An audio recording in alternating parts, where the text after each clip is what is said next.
Que alegria é estar com vocês aqui.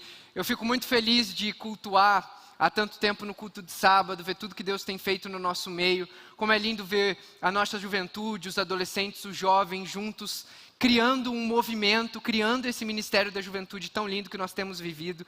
E chegando na nossa conferência, caminhando para ela no mês que vem, eu creio que Deus tem algo muito especial para falar aos nossos corações. Eu creio que Deus tem muito a nos ensinar, começando desde a semana passada, quando a nossa série começou, e até o final do mês, quando a nossa série se encerra. Eu creio que nós temos muito a receber de Deus através dessas lentes, que hoje nós vamos entender um pouquinho mais. Mas antes da gente começar, creio que tem alguns que ainda não me conheçam. Meu nome é Rafael Turk, eu tenho 24 anos, eu sou supervisor da Rede Livres.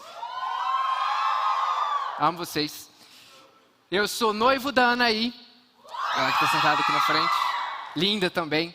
E sou engenheiro civil de formação e tenho o privilégio hoje de estar aqui trazendo a palavra para vocês. Apesar de mim, apesar do meu pecado, eu creio que Deus tem muito a trabalhar em nós nessa noite. Então, para a gente começar, para a gente entender qual é a nossa missão, qual é o caminho, a parte do caminho que nós vamos entender hoje, o porquê que nós vamos falar sobre a queda, primeiro a gente precisa nivelar alguns conceitos, a gente precisa apresentar a base daquilo que nós entendemos como uma cosmovisão.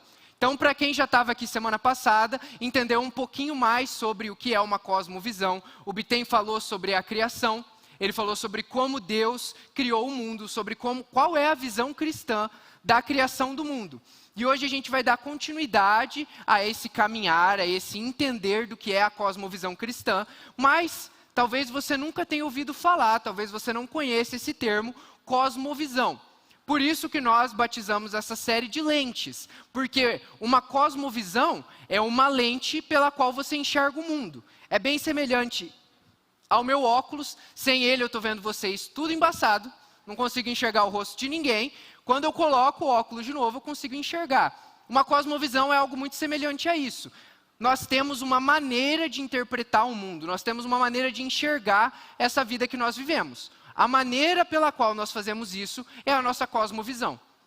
Talvez, nesse momento, você esteja pensando que, eu adotei a cosmovisão cristã para a minha vida. Mas tem gente que eu conheço que não tem cosmovisão nenhuma. Eles simplesmente vivem a vida deles e eles entendem como uma mera existência, que eles existem pelo acaso. Isso também é uma cosmovisão.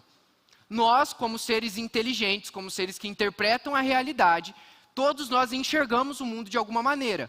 A todo momento nós estamos interpretando a nossa realidade, nós estamos julgando o que nós vemos, e a lente pela qual nós fazemos isso é a nossa cosmovisão. Então a missão dessa série, o nosso intuito, é que nós possamos desembaçar essa lente. Se para alguém, talvez para todos nós, tenhamos conceitos a melhorar, a aprimorar em relação à nossa cosmovisão, é para isso que essa série existe. Então semana passada, igual eu comentei, o Biten falou sobre a criação.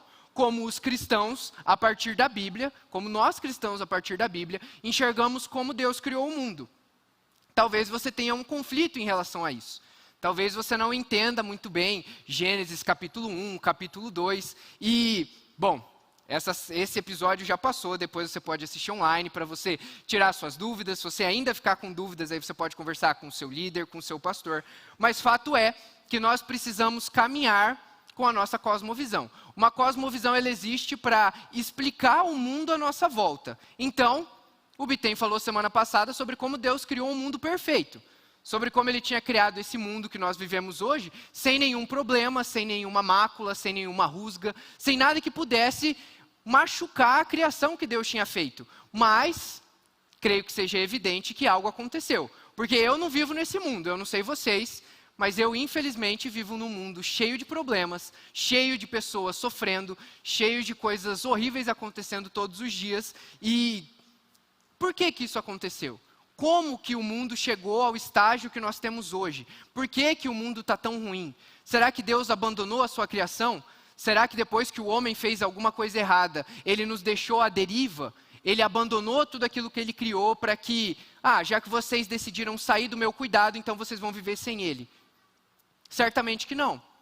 Nosso Deus é um Deus de amor, nosso Deus é um Deus que nos criou e que Ele nos ama. Essa é a maior verdade que nós vamos sair daqui nessa noite sabendo. Ele te ama, Ele me ama e por isso ele precisa ser justo. E é sobre essa justiça de Deus, um pouco dessa justiça de Deus, que nós vamos falar hoje. Então quero convidar você a abrir a sua Bíblia lá em Gênesis capítulo 3, ainda bem no comecinho, mas agora já depois da criação. Nós vamos ler um texto um pouquinho grande, mas que nós vamos destrinchá-lo ao longo da palavra.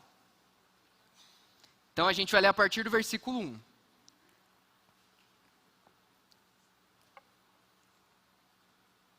Creio que vai estar projetado aí também, então vocês podem acompanhar aí. Eu vou ler na versão NVT, tá? Se alguém tiver alguma versão diferente, é apenas mudança de palavras. Então, Gênesis 3, a partir do versículo 1, diz assim: A serpente era o mais astuto de todos os animais selvagens que o Senhor Deus havia criado. Certa vez ela perguntou à mulher: Deus realmente disse que vocês não devem comer do fruto de nenhuma das árvores do jardim? Podemos comer do fruto das árvores do jardim, respondeu a mulher. E só do fruto da árvore que está no meio do jardim que não podemos comer. Deus disse: não comam e nem sequer toquem no fruto daquela árvore. Se o fizerem, morrerão. É claro que vocês não morrerão, a serpente respondeu à mulher. Deus sabe que no momento em que comerem do fruto, seus olhos se abrirão, e como Deus, conhecerão o bem e o mal. A mulher viu que a árvore era linda, e que seu fruto parecia delicioso, e desejou a sabedoria que ele lhe daria. Assim tomou do fruto e comeu. Depois deu ao seu marido, que estava com ela, e ele também comeu. Naquele momento seus olhos se abriram, e eles perceberam que estavam nus. Por isso, costuraram folhas de figueira, umas às outras, para se cobrirem. Quando soprava a brisa do entardecer, o homem e sua mulher ouviram o Senhor Deus caminhando pelo jardim, e se esconderam dele entre as árvores. Então o Senhor Deus chamou o homem e perguntou: onde você está? Ele respondeu: ouvi que estavas andando pelo jardim e me escondi. Tive medo, pois eu estava nu. Quem lhe disse que você estava nu? Perguntou Deus. Você comeu do fruto da árvore que eu lhe ordenei que não comesse? O homem respondeu: foi a mulher que me deste. Ela me ofereceu do fruto e eu comi. Então o Senhor Deus perguntou à mulher: o que foi que você fez? A serpente me enganou, respondeu a mulher. Foi por isso que eu comi do fruto. Então o Senhor Deus disse à serpente, e agora eu quero que vocês prestem muita atenção. Uma vez que fez isso, maldita é você entre todos os animais domésticos e selvagens. Você se arrastará sobre o próprio ventre, rastejará no pó enquanto viver. Farei que haja inimizade entre você e a mulher, e entre a sua descendência e o descendente dela. Ele lhe ferirá a cabeça, e você lhe ferirá o calcanhar. A mulher, ele disse: farei mais intensas as dores de sua gravidez, e com dor você dará à luz. Seu desejo será para o seu marido, e ele a dominará. E ao homem ele disse: uma vez que você deu ouvidos à sua mulher, e comeu da árvore cujo fruto ordenei que não comesse, maldita é a terra por sua causa. Por toda a vida terá muito trabalho para tirar da terra seu sustento. Ela produzirá espinhos e ervas daninhas, mas você comerá de seus frutos e grãos. Com o suor do seu rosto você obterá alimento, até que volte à terra da qual foi formado, pois você foi feito do pó, e ao pó voltará. Então eu creio que todos vocês já tenham passado em algum momento da vida por esse texto. Ele é o relato de como o pecado entrou no mundo, do que Adão e Eva fizeram de errado. Nós vamos falar um pouquinho mais sobre isso, mas do que eles fizeram de errado quando eles comeram do fruto, eles perceberam que eles estavam nus, que eles tinham vergonha de Deus, que eles não eram mais os seres que eles eram antes, e aí eles precisavam fazer alguma coisa. Esse é o relato da queda. E eu creio que muita gente aqui tenha problema com esse relato. Talvez ache que ele não aconteceu de fato, que ele é uma alegoria, que ele é uma ideia do que realmente aconteceu. Que Adão e Eva são só figuras, são arquétipos de pessoas que representam a humanidade. Talvez você tenha ouvido em algum lugar que isso aqui só representa que o homem sempre foi mau. Ou então você viu em algum lugar que é impossível Adão e Eva terem vivido no jardim só 2 homens, porque Deus não criou o mundo de fato. Talvez tudo isso esteja em conflito na sua cabeça enquanto você está lendo esse texto aqui comigo. Mas existem algumas coisas na cosmovisão cristã que são fatos. E se você, assim como eu, crê nessa cosmovisão, você precisa aceitá-los. Se você acha muito improvável que uma serpente falou com a mulher, Isso pode ser difícil de entender mesmo, mas é esse o relato que a Bíblia nos traz. Talvez seja muito difícil de imaginar que só tinham um homem e uma mulher criados no mundo, sendo que a evolução existia, sendo que era muito improvável que só tivessem 2 pessoas na Terra. Esse é o relato que a Bíblia nos traz. Se existem outras vertentes sobre isso, isso é um estudo mais aprofundado que a gente não está trabalhando nessa noite. O que a gente vai focar é sobre os fatos que a Bíblia nos apresenta, sobre aquilo que é nos dado, sobre o relato da queda e, principalmente, os fatos que nós temos a plena certeza de que aconteceram. Quais são esses fatos? O homem e a mulher comeram do fruto, foram seduzidos pela serpente, enganados pela serpente, e por isso eles desobedeceram a Deus. E aqui nós já temos o nosso primeiro ponto para que nós possamos entender de fato o que é o pecado. A queda, que nós vamos tratar hoje, é a nossa separação de Deus. A queda é uma palavra figurativa para que a gente possa entender que o homem, como humanidade, o homem e a mulher aqui representados, eles fizeram uma escolha de não ter mais Deus como o centro da vida deles. É muito interessante esse texto porque o pecado original, ele não é você não, que você não estava lá, mas Adão e Eva pegarem o fruto e morderem. Esse não é o pecado original. O pecado é quando eles decidiram morder o fruto. Porque foi nesse momento, no momento em que eles aceitaram que tinha alguma coisa que eles podiam dominar. Eles acharam na cabeça deles que seria fácil cuidar de uma pequena parte da existência. Não, se eu tiver o conhecimento do bem e do mal, então eu vou ser como Deus. Se eu for como Deus, aí eu vou poder ter, talvez, algum poder, talvez eu tenha algum controle sobre mim mesmo. Esse é o pecado original. Esse Adão histórico, essa Eva histórica, eles existiram. A gente sabe que eles existiram porque eles são citados ao longo da Bíblia. Nós temos a genealogia de Jesus, que aponta para a existência de Adão. Jesus cita Adão como um homem histórico, o primeiro homem que caiu. Nós temos o relato do autor de Hebreus falando sobre Adão como o primeiro homem caído, e então Cristo como o homem definitivo. Adão e Eva existiram, e esse foi o pecado original. Por que é tão importante a gente entender como a queda aconteceu? Por que esse texto é tão relevante para a nossa vida hoje? Porque a gente precisa entender a seriedade do nosso débito com Deus. Todos nós, seres criados e nascidos nessa terra, nascemos em débito com Deus. A gente vai falar um pouco mais sobre como esse débito acontece, por que nós somos devedores, mas o fato é, a partir do momento que o pecado entrou no mundo, toda a criação foi corrompida. Quando a gente olha para o texto, a gente olha para aquela parte das consequências do pecado, a partir do versículo 14, toda a criação, de um jeito ou de outro, está envolvido naquilo que aconteceu. A serpente recebe a sua punição, o homem recebe a sua punição, a mulher recebe a sua punição, mas não só eles. A terra também é punida. Se a gente olhar lá no versículo 17, ele vai dizer, maldita é a terra por sua causa, nas consequências do homem. A criação dentro do jardim do Éden, ela vivia em harmonia. Ela vivia perfeita, nenhum animal morria, nenhum ser humano morria, nada apodrecia, nada se perdia. A eternidade, a plenitude de Deus habitava dentro do jardim do Éden. Mas a partir do momento que o pecado entra na criação, a gente perde esse privilégio. Por isso que o nosso mundo, ele está como ele está. Todo o mal que a gente vê, toda a maldade que a gente presencia, todo o pecado que nós cometemos é fruto da queda. É fruto daquilo que Adão e Eva fizeram e que recaem sobre nós até hoje. O tamanho do nosso débito com Deus é a distância que nós escolhemos de estar dele.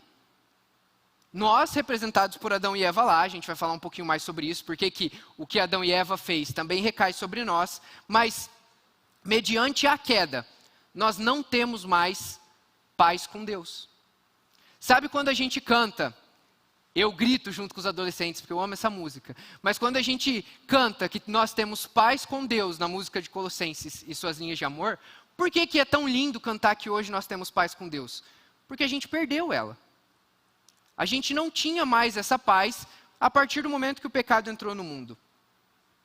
Mas, quando a gente decidiu nós, humanidade, decidimos nos distanciar de Deus? Por que que o pecado lá de Adão e Eva, há sabe Deus quanto tempo atrás, recai sobre nós até hoje? Por que que nós temos que lidar com as consequências do pecado de Adão e de Eva? Eu não estava lá no jardim. Não fui eu que peguei do fruto e escolhi comer quando eu ouvi a conversinha da serpente. Por que que então, sobre eu e você que vivemos hoje, também recai o pecado do mundo? E aí eu quero convidar vocês a abrirem a Bíblia de vocês lá em Romanos 3, porque Paulo vai dar uma explicação bem direta, bem clara, sobre o porquê nós também somos pecadores.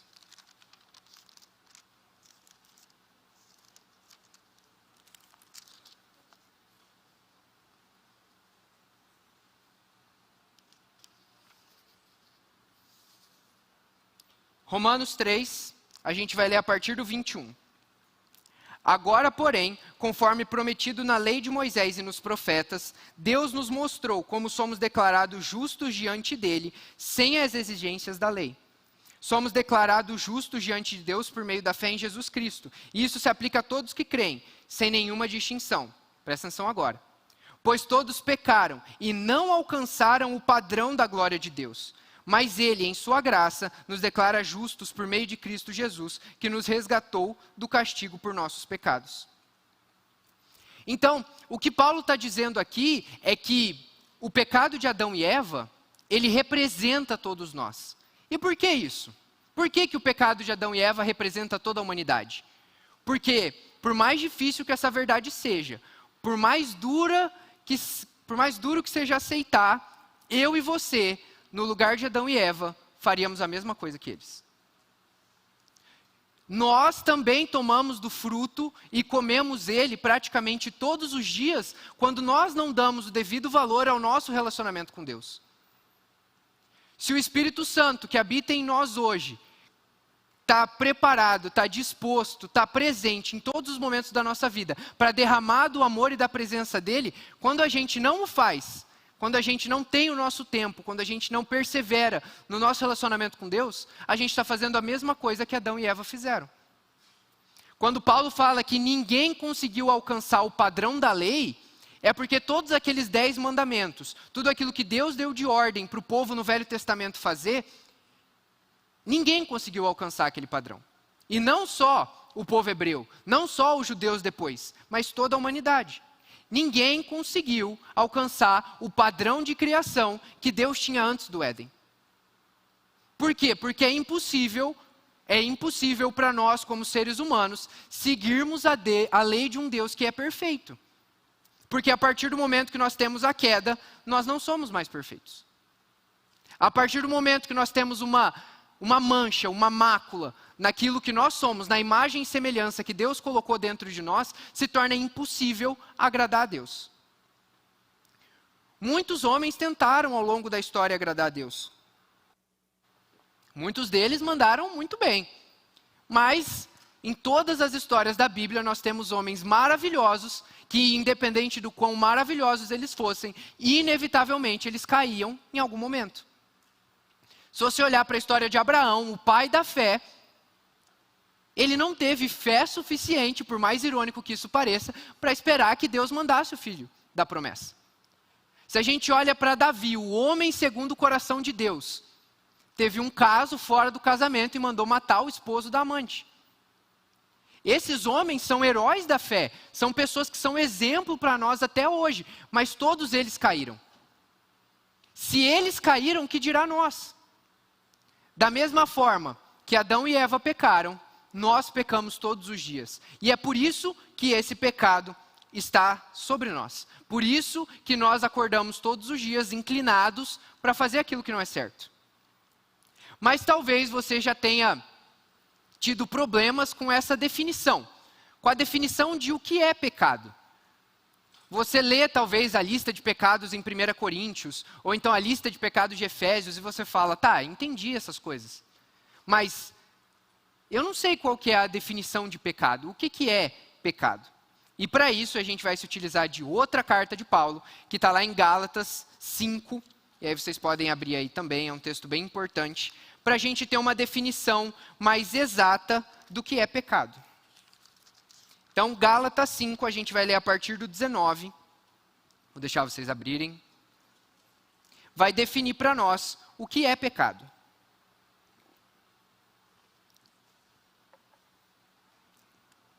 Gálatas 5, a partir do 19, vai dizer assim: quando seguem os desejos da natureza humana, os resultados são extremamente claros: imoralidade sexual, impureza, sensualidade, idolatria, feitiçaria, hostilidade, discórdias, ciúmes, acessos de raiva, ambições egoístas, dissensões, divisões, inveja, bebedeiras, festanças desregradas e outros pecados semelhantes. Repito o que disse antes: quem pratica essas coisas não herdará o reino de Deus.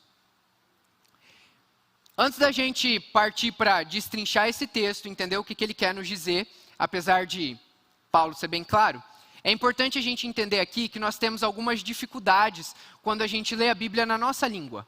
Por que isso? Porque a Bíblia não foi escrita em português. Por mais óbvio que isso pareça, as pessoas que escreveram a Bíblia não falavam português. As 3 línguas originais da Bíblia são hebraico, aramaico e grego. Paulo, que é quem nós estamos lendo aqui, ele era mestre em inventar palavras em grego. Então, não sei quantos de vocês já ouviram isso, mas Paulo ele juntava umas 3, 4 palavras na mesma, criava uma coisa nova, que ninguém sabia qual era o significado, mas que as pessoas, ao lerem a carta na língua original, entendiam. E aqui nós temos um caso muito parecido disso, que torna esse texto um pouco mais profundo do que ele realmente é. Por quê? Porque lá no finalzinho, depois da lista de todos os pecados, que esses a gente conhece bem, ele vai dizer assim: quem pratica essas coisas não herdará o reino de Deus. E aqui ele usa uma palavra que é essa de difícil entendimento, só que ele não está falando, quando ele usa essa expressão, ele não está falando sobre como só essa lista é o que leva as pessoas a não irem para o reino de Deus. Mas é esse tipo de coisa que nos tira do reino de Deus. Por que isso é importante? Por que isso é relevante? Porque na Bíblia, essa lista de pecados, ela não contém tudo de errado que há no mundo. Aqui não fala sobre estelionato. Aqui não fala sobre diversas outras, sobre colar na prova. Aqui não fala sobre essas coisas. Aqui não fala sobre, por exemplo, ser antiético no trabalho. Mas isso é pecado? Sim. Por que é importante a gente olhar para esse texto não com uma lista fechada que define para nós o que é pecado? Porque não era isso que Paulo estava falando. O que Paulo estava falando aqui é que essa classe de coisas, esse tipo de coisa é pecado. Então, talvez alguém já tenha vindo com o papo de que, na Bíblia não fala nada sobre namoro. Na Bíblia não fala nada sobre como eu devo tratar numa relação de escritório o colega do meu lado, então eu posso destratar ele. Na Bíblia não fala nada sobre namoro, então eu posso escolher como eu vou viver o meu namoro. Isso é mentira. Porque nós sabemos, no nosso coração, nós sabemos através do Espírito Santo, o que é errado ou não. O pecado, numa definição, em uma frase, se é que dá para definir assim, o pecado é tudo aquilo que desagrada a natureza de Deus, tudo que vai contra a glória de Deus e a sua perfeição.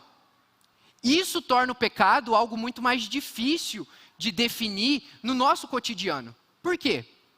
Porque algumas coisas que por definição talvez não sejam pecado, se tornam pecado por causa de nós.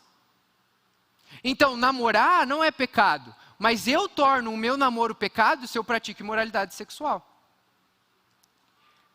Eu ter uma conversa com os meus amigos, eu ter uma conversa com os meus colegas de trabalho, não é pecado por definição, mas se torna pecado a partir do momento que o tom dessa conversa é desrespeitoso.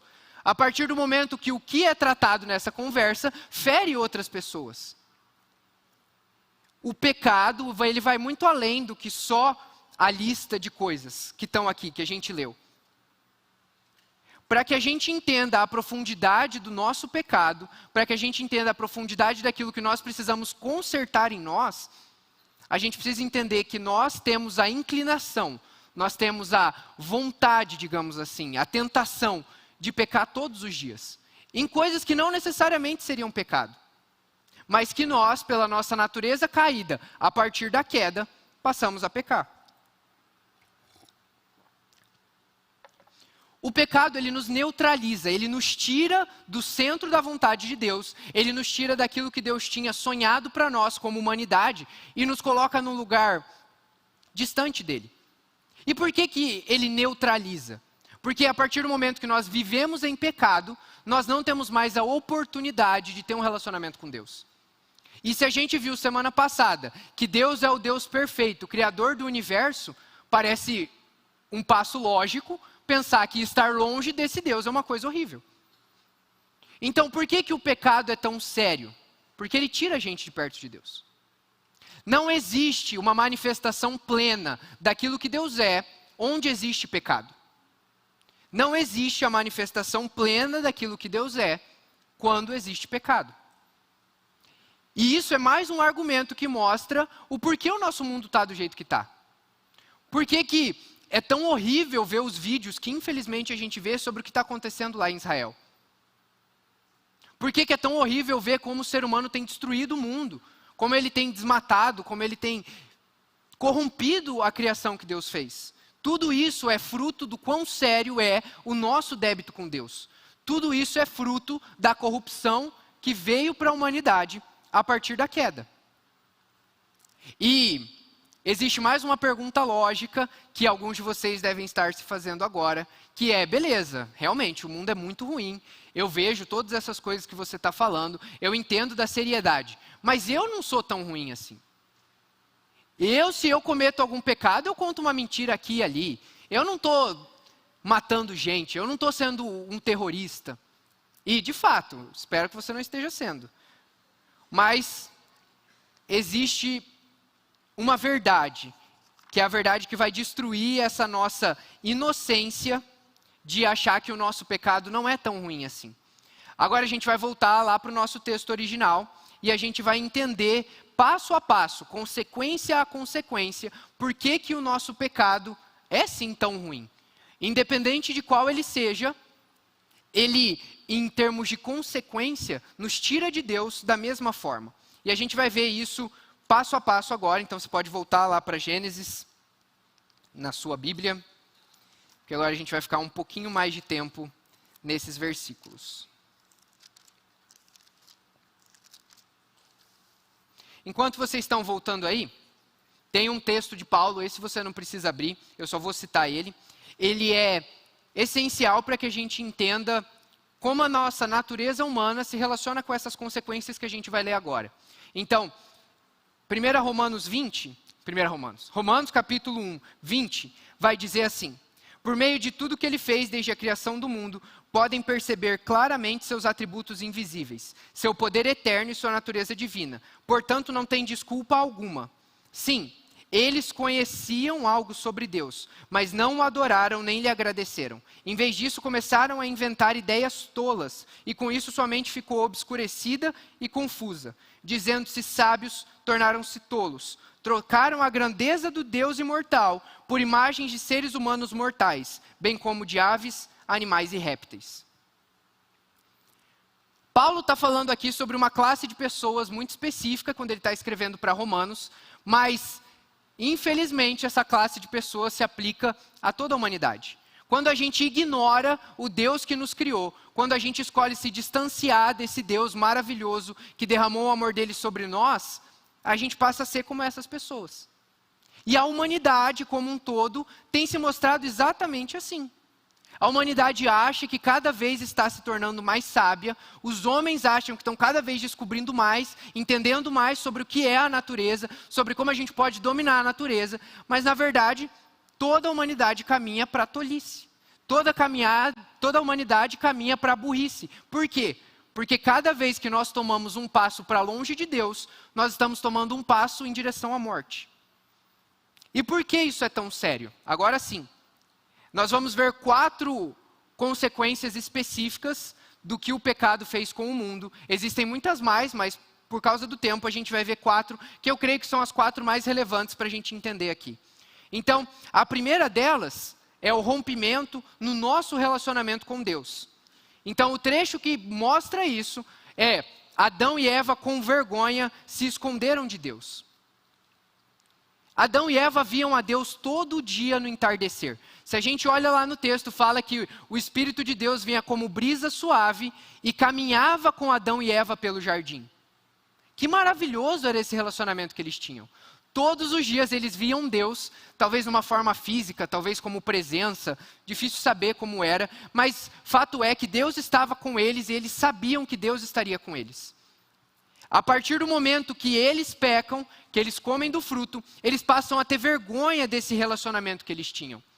E isso é muito aplicável a nós, muito. Porque toda vez que nós pecamos e nós sabemos que pecamos, nós temos vergonha de voltar para Deus. Nós temos vergonha de nos achegar de novo a esse Deus Criador, porque eu errei.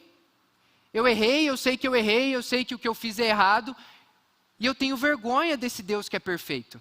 Porque talvez se ele olhar para dentro de mim, ele vai encontrar coisa muito pior do que o que eu fiz hoje. Mas fato é que a tentativa de Adão e Eva de se esconderem, de criarem roupas com folha de figueira, é inútil. Porque Deus é o Deus que conhece o nosso coração. Do mesmo jeito que Deus sabia que Adão e Eva tinham comido do fruto, Ele conhece os nossos erros, Ele conhece o nosso débito, o tamanho do nosso pecado. E essa verdade, ela mancha, ela destrói o nosso relacionamento com Deus. A gente podia tentar colocar todas as roupas do mundo, nenhuma delas ia esconder, nem por 1 milímetro, nem por 1 centímetro, o nosso pecado. O pecado, ele nos separou de Deus. O pecado, ele machuca, ele destrói o nosso relacionamento com Deus, assim como ele fez com Adão e Eva. Então essa é a primeira consequência clara do pecado, o rompimento no relacionamento com Deus. A segunda é o rompimento no relacionamento com o próximo. Então Adão vai dizer um pouquinho mais para baixo, depois que Deus pergunta se ele comeu do fruto. Você comeu do fruto, Adão? E o que Adão responde? A mulher me deu e eu comi. Aqui existe uma tentativa muito clara de Adão de se eximir da culpa. De falar assim, Deus, eu comi o fruto, mas quem me deu, é quase como se desse para ver ele falando, quem comeu primeiro foi ela. E mais ainda, quando Eva responde, porque Deus pergunta para ela, o que você fez, Eva? Ela responde, eu, tentada pela serpente, comi do fruto. Então, tanto Adão quanto Eva tentam se eximir da culpa jogando ela para outra pessoa. Jogando ela para outro ser. Então, Adão e Eva, que eram o primeiro casal, eles sabiam disso. A partir do momento que eles pecam, Adão está disposto a jogar toda a culpa do pecado deles em Eva, para que ele tenha talvez a ilusão de que ele ia se dar menos mal que ela. Mas isso é mentira. É aqui que nós vemos o porquê tratar com pessoas é tão difícil. É por isso que a gente vê aqui que as pessoas são ruins umas com as outras. Porque é isso que o pecado causa em nós. Adão estava disposto a culpar a sua companheira, o único ser humano que ele conhecia, para poder se livrar dessa culpa. E isso é consequência do pecado.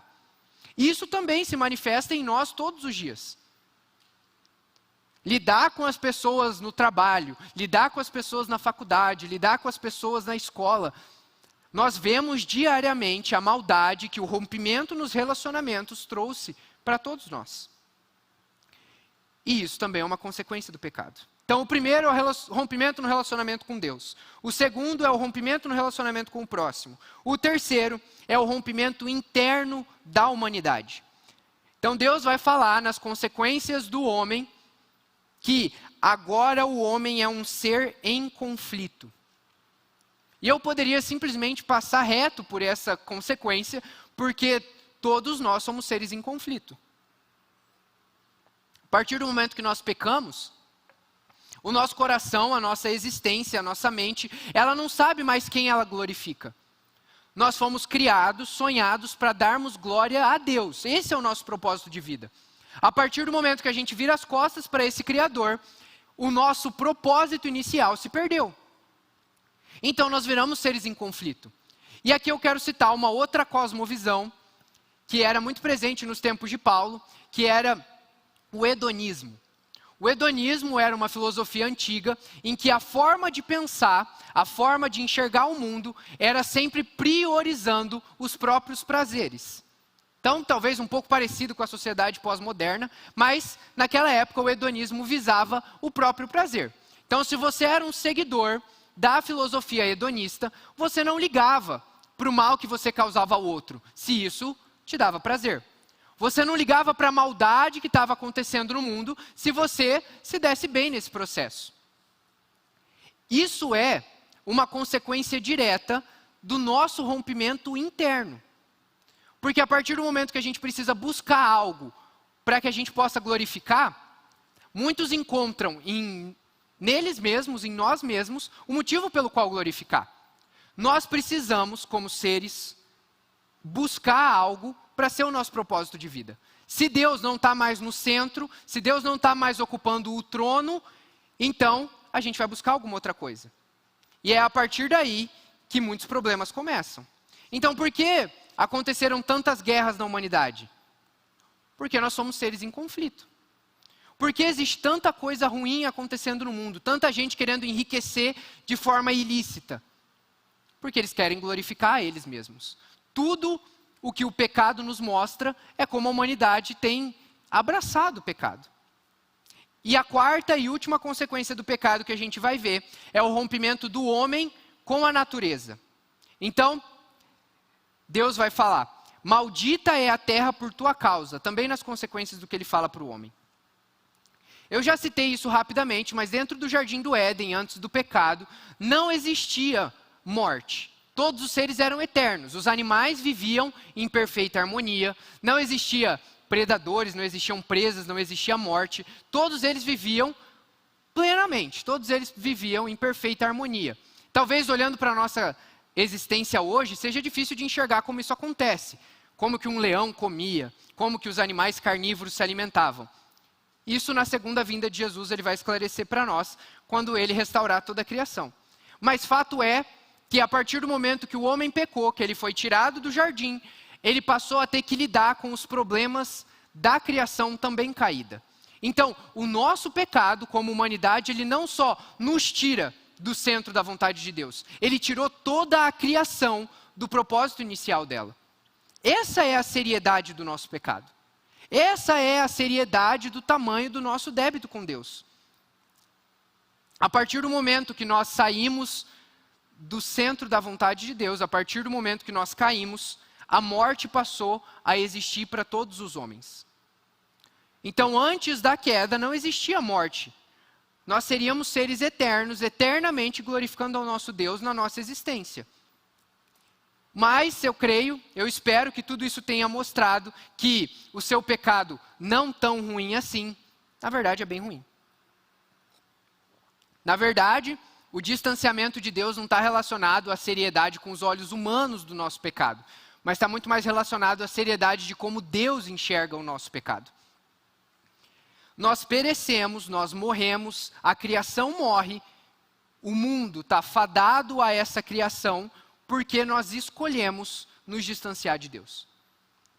Pode ser se tornando um terrorista, ou pode ser só contando uma mentira. Tudo isso, toda essa gama de coisas que nós vimos que são pecado, nos tiram do que Deus criou para nós. A partir do momento que nós estamos longe da vontade de Deus, então tudo se perde.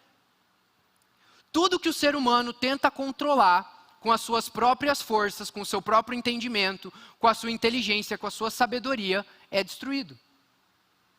Se nós olhássemos para como o mundo era, se é que isso é possível, quando Deus criou, e para como ele está agora, o mundo está infinitamente pior.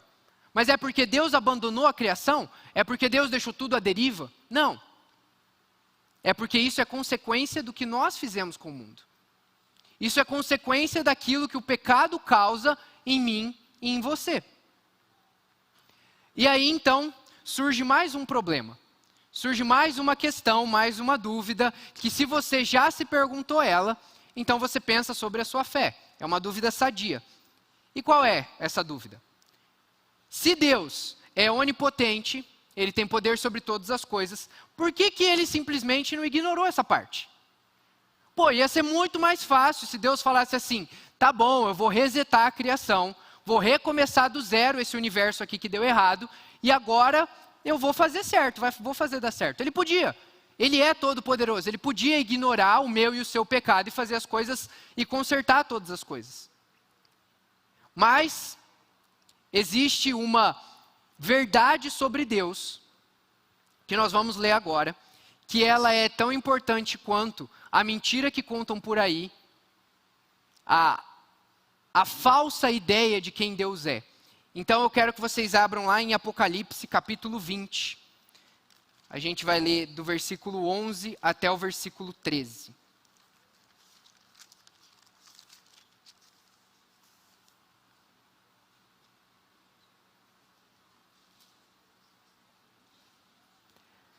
Então, qual que é o questionamento? Deus podia simplesmente apagar o pecado do mundo, ele podia, com o seu ser todo-poderoso, tirar essa mácula da nossa criação e simplesmente fazer as coisas darem certo. Todo o mal do mundo estaria resolvido. Todo o problema do mundo estaria resolvido. Parece muito óbvio que Deus deveria ter feito isso na nossa ingenuidade. Mas, Apocalipse capítulo 20, do versículo 11 ao versículo 13, vai dizer assim: Vi um grande trono, e aquele que estava sentado nele, a terra e o céu fugiram de sua presença, mas não encontraram lugar para se esconder. Vi os mortos, pequenos e grandes, em pé diante do trono de Deus, e foram abertos os livros, incluindo o livro da vida. Os mortos foram julgados, segundo o que haviam feito, conforme o que estava registrado nos livros. O mar entregou seus mortos, e a morte e o mundo dos mortos também entregaram seus mortos. E todos foram julgados conforme de acordo com os seus atos. O atributo de Deus, o atributo que existe desde a eternidade até a eternidade de Deus, que Ele é justiça. O nosso Deus, Ele é justo. E isso não é algo que Ele criou. Ele não fez a justiça quando Ele mostrou a lei para Moisés e falou assim, o povo tem que seguir isso aqui para que eles possam ter um relacionamento comigo. Não, ser justo é algo que Deus é. E a partir da sua justiça, a partir de quem Ele é, dos parâmetros que Ele tem como ser superpoderoso do universo, Ele vai julgar toda a criação. Então, por que Deus não simplesmente apagou todo o pecado? Por que Deus não tirou essa parte da nossa existência para que a gente pudesse voltar para o Éden? Porque esse não é quem o nosso Deus é. Isso seria a irresponsabilidade de Deus. Isso seria entregar um amor banal. Seria entregar para nós, criaturas, um amor de graça, um amor que não existe responsabilidade sobre ele. E esse amor não é quem o nosso Deus é. E aqui eu quero que vocês prestem muita atenção, porque é um conceito complicado, mas que eu tenho certeza que vai enriquecer para o nosso entendimento sobre essa justiça de Deus. Existe um erro muito comum em acreditar que a justiça de Deus, ela é criada por Deus. Então, a lei é a regra pela qual a humanidade vai ser julgada, e Deus vai pegar, vai abrir lá a tábua dos 10 mandamentos, e vai julgar os seres humanos conforme essas tábuas. Mas isso é um erro difícil de encontrar, mas é um erro. Porque a justiça de Deus não é algo que Deus criou, não é um crivo, não é uma série de leis que Deus fez para falar assim, esse aqui é bom, esse aqui é mau. Deus ser justo é um atributo de quem Ele é. A justiça de Deus não é algo que Deus fez, é algo que existe nele. Então, se a justiça de Deus existe em Deus, o amor e a justiça, eles existem perfeitamente, porque o nosso Deus é perfeito. Se Deus simplesmente decidisse tirar, apagar, passar a borracha no pecado da humanidade, Ele estaria entregando um amor irresponsável, igual a gente já falou, mas Ele não estaria sendo justo. A partir do momento que a gente acredita, que a gente entende que o nosso Deus é o mesmo eternamente, Ele nunca mudou, nada foi tirado dele, então a gente precisa entender que não existe possibilidade de sair do julgamento de Deus, porque isso é quem Ele é. Se nós acreditamos que Ele é o Senhor do universo, então não existe escapatória. A própria Bíblia fala isso. Os céus e terra tentaram fugir de quem Ele é, mas não conseguiram. Tem um livro que eu gosto muito, recomendo que todos vocês leiam, se chama Conhecimento do Santo, é do A.W. Tozer, e tem um trecho dele, no capítulo que chama A Justiça de Deus, que diz assim: Assim como o ouro é um elemento e não pode ser outra coisa, continuando a ser ouro, onde quer que o encontre, assim Deus é Deus, sempre, única e inteiramente Deus. Tudo no universo é bom, à medida que segue a natureza de Deus, e é mal, à medida que deixa de segui-lo.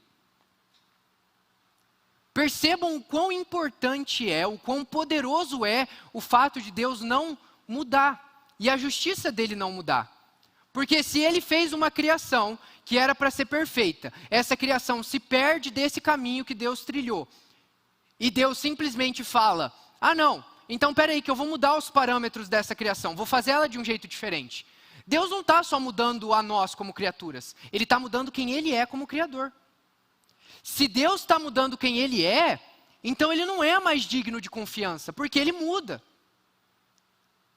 Mas o nosso Deus não muda. O nosso Deus é o mesmo Deus desde a criação do universo e vai ser o mesmo até o fim da eternidade, se é que isso é possível, quando a gente estiver com Ele eternamente. Ele é o mesmo. E se Ele é o mesmo, então a justiça dele é inegociável. O amor dele também é inegociável, mas a gente não pode ignorar a justiça. Por isso que não existe uma versão de Deus, um modelo de Deus, a menos que você crie um Deus na sua cabeça, que vai apagar os pecados do mundo de graça. Por isso a queda é tão relevante. E, caminhando já para o nosso final, eu vou ler 2 versículos em Apocalipse capítulo 15, que é um cântico que João escuta quando ele vê o julgamento final acontecendo.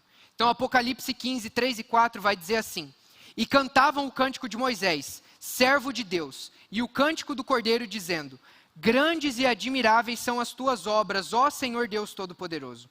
Justos e verdadeiros são os teus caminhos, ó Rei dos séculos. Quem não te temerá, Senhor, e não glorificará o teu nome? Pois só tu és santo, por isso todas as nações virão e se prostrarão diante de ti, porque os teus juízos são manifestos.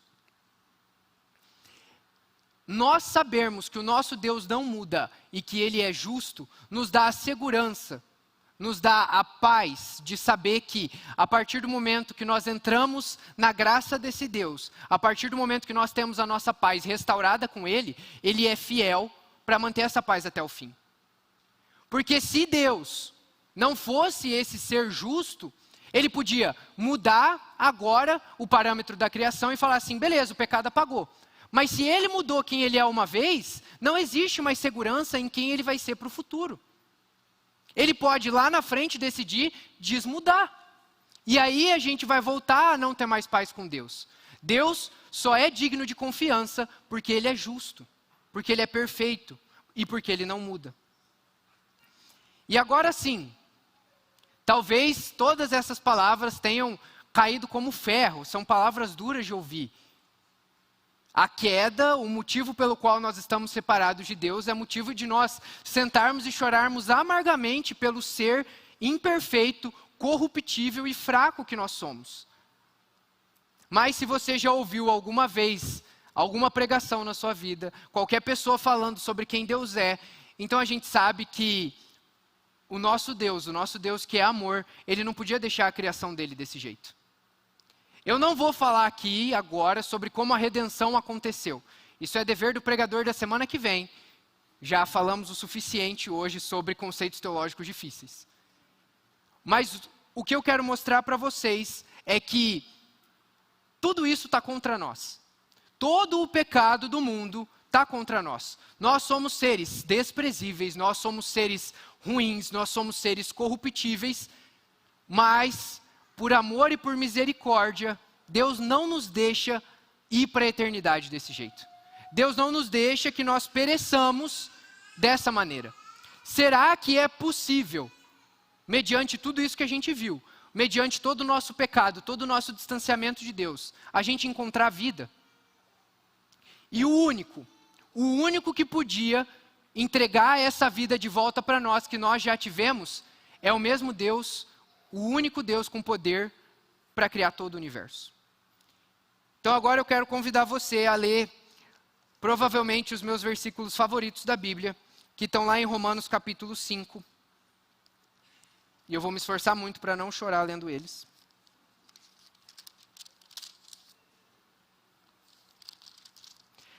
Romanos 5, a gente vai ler do 18 até o 21.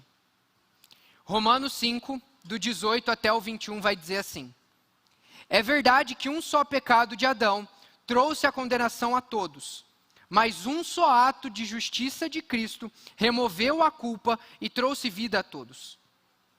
Por causa da desobediência a Deus de uma só pessoa, muitos se tornaram pecadores. Mas por causa da obediência de uma só pessoa a Deus, muitos serão declarados justos. A lei foi concedida para que todos percebessem a gravidade do pecado.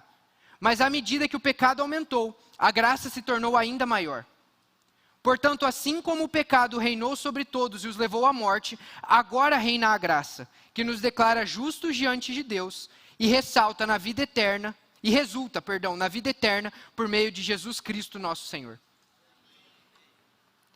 Deus é o Deus que viu todo o nosso pecado, que viu tudo isso que a gente fez de errado.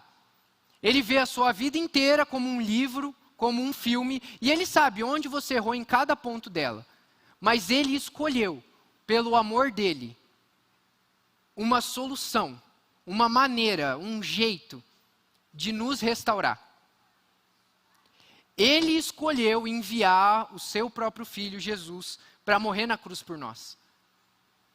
O nosso delito, o nosso débito era tão grande, o nosso pecado é tão aterrador, tão corruptível, que Deus precisou enviar o seu próprio Filho para morrer no nosso lugar.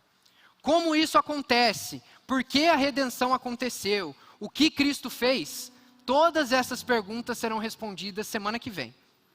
Mas eu não podia deixar vocês saírem daqui sem a verdade, sem se relembrarem pelo menos da verdade de quem é o nosso Deus. O nosso Deus é toda essa justiça. Ele vai pegar todos os mortos e vai olhar para a vida deles, um por um, e vai determinar o que todos eles fizeram de errado. Mas o amor dele, tão grande, tão maravilhoso, também não ia deixar que só os delitos da humanidade fossem levados em conta. Ele enviou Cristo, que morreu na cruz por nós, com todos os nossos pecados sobre ele, para que a gente pudesse ter a nossa paz com Deus restaurada. Se a verdade da justiça de Deus é dura, se a realidade da queda é dura para nós aceitarmos, então a realidade do amor de Deus é como um bálsamo, é como uma brisa suave que Deus envia para que nós possamos entender que grande é o nosso pecado, grande é o nosso erro, mas maior ainda é o amor do nosso Deus. A partir do momento que a gente enxerga a queda, a partir do momento que a gente enxerga a seriedade do que nós fizemos, então a gente enxerga o tamanho do amor de Deus. Porque se eu pouco pequei, pouco eu preciso ser perdoado. Mas a partir do momento que eu muito pequei, que eu muito estou longe de Deus, então o amor dele se mostra muito grande. Deus, ele escolhe nos resgatar desse lamaçal. Ele olha para esse mundo corrompido, cheio de morte, cheio de guerra, cheio de gente sofrendo, e ele fala assim: ainda tem um jeito, eu ainda posso salvar todos eles. E é essa salvação, é esse Deus, é esse amor que está disposto todos os dias a nós, mas que mesmo assim, nós escolhemos virar as costas. O pecado é como uma cobra, por mais irônico que isso pareça, à espreita.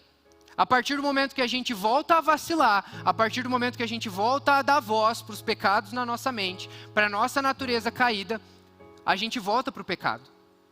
Mas o nosso Deus continua derramando da graça dele diariamente sobre todos nós. E eu espero que nessa noite a sua lente, a sua maneira de ver o mundo tenha sido limpada, mais um pedacinho. Agora sobre como o pecado entrou e sobre por que o pecado é tão sério. Semana que vem, igual eu falei, a gente vai ver, a gente vai conversar sobre como Deus restaurou. A gente vai falar sobre a redenção que Cristo Jesus conquistou para todos nós através da cruz. Mas que você saia dessa noite sabendo do quão pecador você é através da queda. Sabendo que a cosmovisão cristã, ela coloca o ser humano num lugar de réu. Se Deus vai julgar, se Ele é justo e vai julgar todos nós não sentamos no júri. Nós não sentamos no lugar do juiz. Nós sentamos no lugar do réu. mas que por um milagre, numa ação redentora, numa intervenção divina do nosso Deus, Ele escolheu não mais colocar a gente sentado no banco do réu, mas colocar alguém que não tinha erro nenhum. E por isso, através do que Cristo fez por nós, nós somos considerados justos. Essa verdade está disponível para todos aqueles que enxergam Cristo Jesus como Senhor e Salvador.